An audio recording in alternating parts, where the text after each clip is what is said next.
Sa isang baryo sa Iloilo, may isang matandang babae na kilala ng mga tao bilang isang manugpaktol.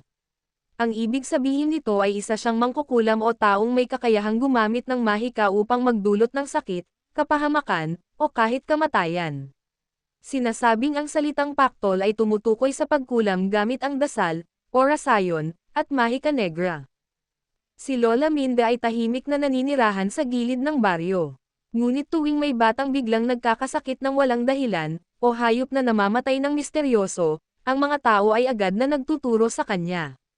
Pinaniniwalaan na kaya niyang, epaktol, ang isang tao, ibig sabihin, magdulot ng sumpa na maaaring magresulta sa matinding lagnat, sakit ng katawan, o kahit pagkabali ng buto ng walang malinaw na dahilan. May pagkakataon na isang magsasaka ang nakasamaan ng loob ni Lola Minda. Makalipas ang ilang araw, bumagsak ang katawan nito, parang binibigatan ng hindi nakikitang puwersa.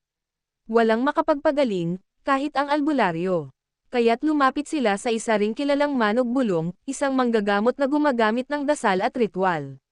Sa pamamagitan ng mga kontra-orasayon, natanggal ang sumpa, at napatunayang si Lola Minda ang nagpaktol sa magsasaka. Kaya tandaan, ang kasamaan ay nagbabalik din sa nagtataglay nito. Ang paggamit ng kapangyarihan upang manakit ay may kapalit, at ang takot ay nagmumula sa maling gawa ng tao.